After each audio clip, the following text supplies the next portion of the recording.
Hey everyone, Brandon again from top10gamer.com. Today we're going to come at you with a look at a $1,000 gaming PC build. You know, I've been racking my brain about this build. I haven't put out a video the last couple days because I just wanted to find the best possible build that I could get for you guys, but also something that was practical, that didn't skimp on those areas that really shouldn't be skimped on, like your power supply or case and things like that. So this build is the result of those 2 days of research, but it actually ended up kind of being 4 builds altogether. I'll explain that to you soon, but right now let's jump into the two main builds that I have, and talk about the differences.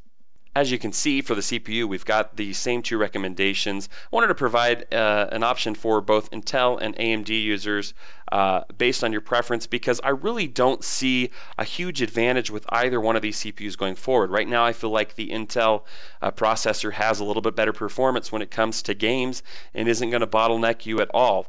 I really like how efficient it is as far as power. Will save you money over time that way, and it runs really cool. On the other hand, the FX 8350, let's take a look at the PS4, the Xbox One going forward. Obviously they are able to utilize the 8 cores that come with the CPUs for those consoles, and so it's a little confusing going forward to see which one of these that you think you should use. With Mantle coming in December, I gotta think that the AMD CPUs are going to be better optimized for games coming forward. Now this is partially because of what the PS4 and the Xbox One did. This was a huge grab from AMD, and going forward you will see optimization, especially for graphically intense games.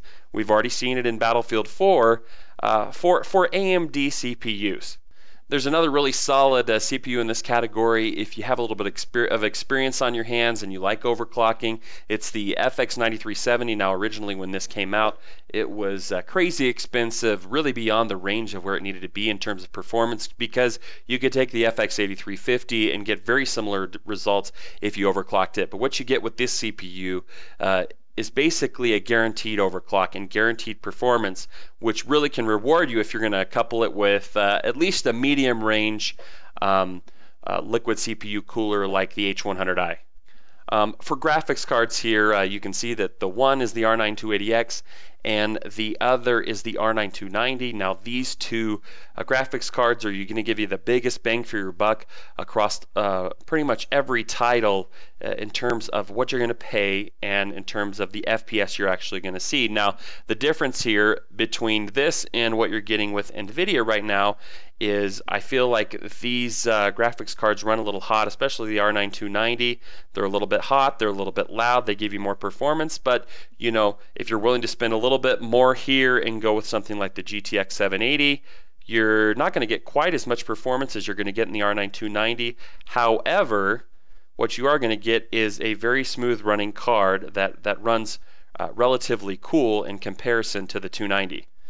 That being said, this being a max FPS build and having a $300 budget for the recommended PC build or a $400 budget for the max FPS one, you know, we got to go with what we can afford, and I think at this price point you'll be very happy with either one of these cards.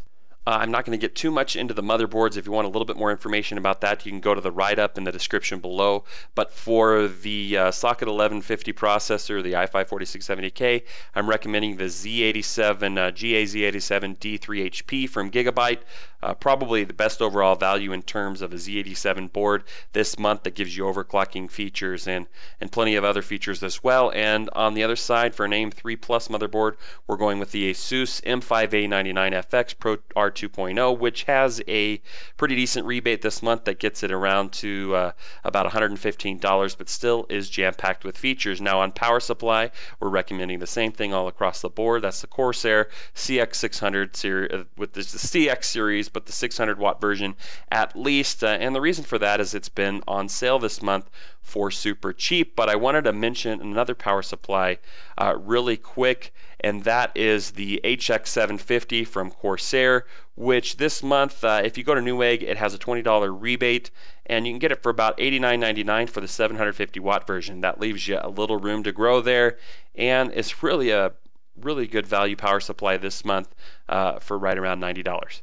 Okay, so for the case, we're going to recommend the NZXT Guardian 921RB on the first build and the half 912 on the second. That 290 just runs a little bit hotter, and so in my mind, you want to go for max airflow in terms of case, and with all the mesh on that particular case, it's not going to be as pretty as the 921RB.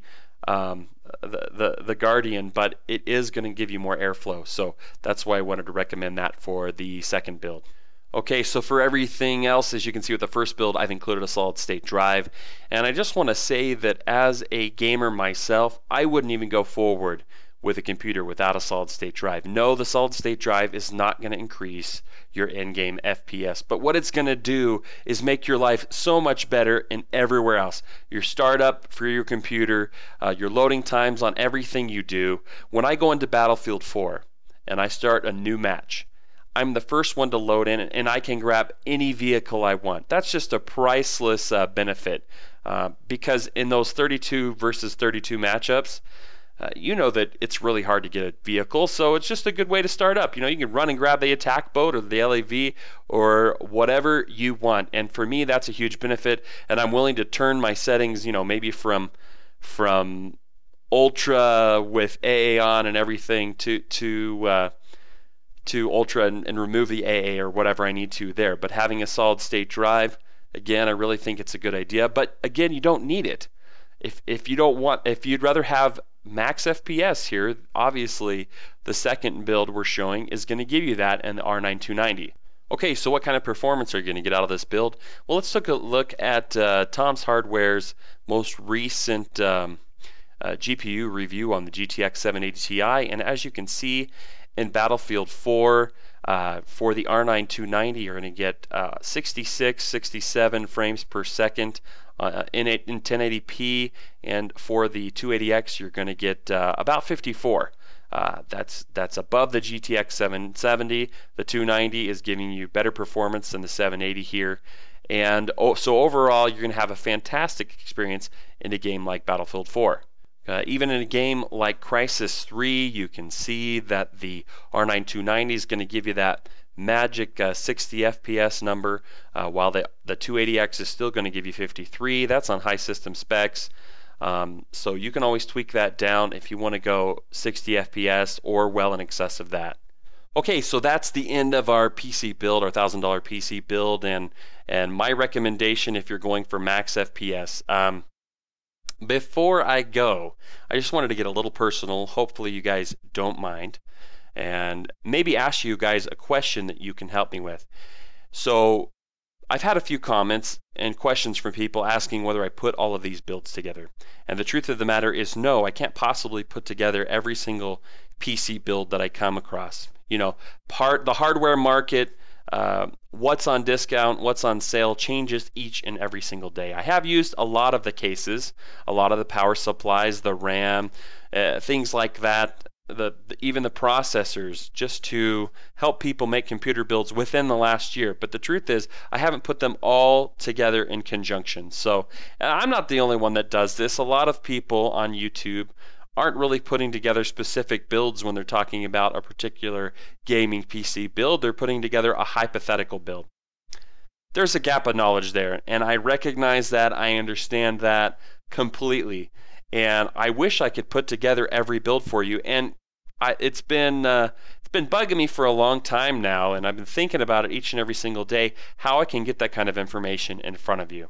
So the only way that I was thinking that I could do this is to actually just go ahead and purchase the parts, put together the builds, and then try to pawn off the builds later, whether it's on eBay or another site, I don't know. So what I'm wondering is whether you think I'd be able to put these builds together and then sell them on eBay, not for a profit. I'm not trying to make money here. I feel like I'm just investing in the channel in that way to give you guys a more hands-on approach. But what I was hoping I could do is put the builds together, put them on eBay, and then not sell them for a loss. Maybe even including shipping. I don't want to have to warranty all of the builds. If you guys end up purchasing the builds, I'd certainly be happy to help you with whatever I could.